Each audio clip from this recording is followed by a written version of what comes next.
Hey, good morning. Good morning. Today is day 30. I always have to look. I can look at it all morning. And then when my share doesn't want to plug. And then when I get ready to do this, I can't remember what day it is. So today is day 30. And this is Believer's House Morning Devotions. And our title today is One Track Mind.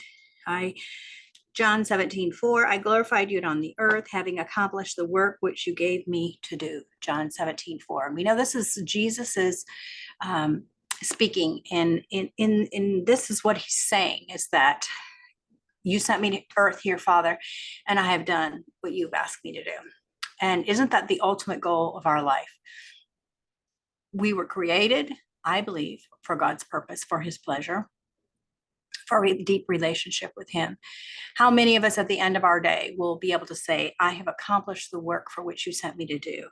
How does it say? Having accomplished the work you have given me to do. What a great feeling of fullness and completion to be able to say that to the Lord at the end of our days. So Jesus knew that he arrived with a specific job to do. As much as Jesus arrived with a specific job to do, so did we. And you're like, okay, now she's getting off into purpose, and I really hate this stuff because I don't know my purpose. I stick with me.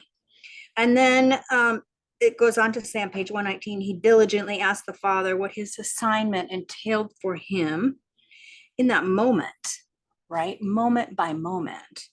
And he did only the things that the Father showed him to do.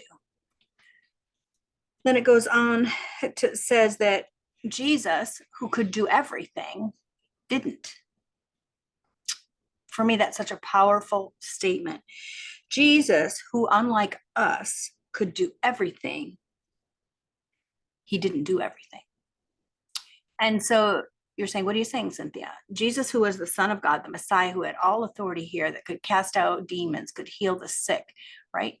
He could bring people back from the dead. He didn't bring back every dead person. He didn't heal every person in the world because there was still sickness, right?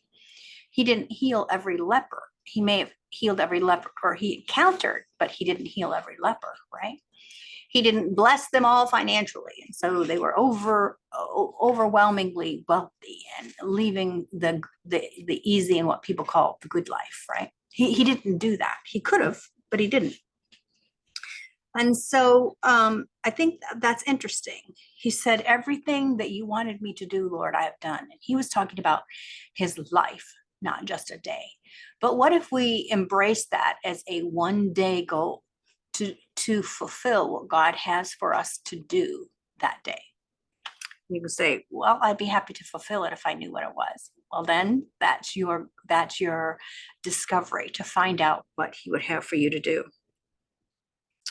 So my question, I think that's it's a highly personal thing, but I think it's something that we should think about from time to time. I know when I'm doing, someone's seeing me for help and I'm doing some biblical counsel, pastoral things, I will instruct them at times to do what I call the funeral exercise, in which they find themselves at the back of a church or at the back of a funeral home or somewhere at a funeral, and then they realize it's theirs.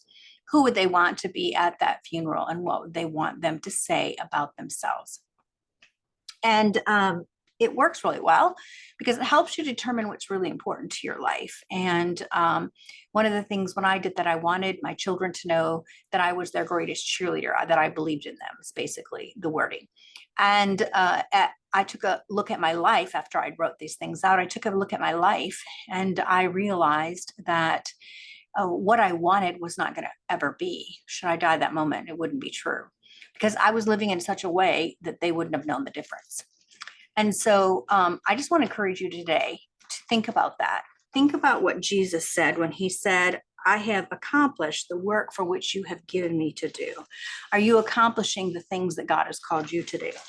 See, the Father is asking you, what is he asking of you today? What is he asking of your life? What is it that you want at the end of your life to be able to say to him, I have fulfilled what you've given me to do? I think that's a very short devotional, but a very powerful one. God bless you. I'd love to hear your comments. Comment below, and I'll see you tomorrow.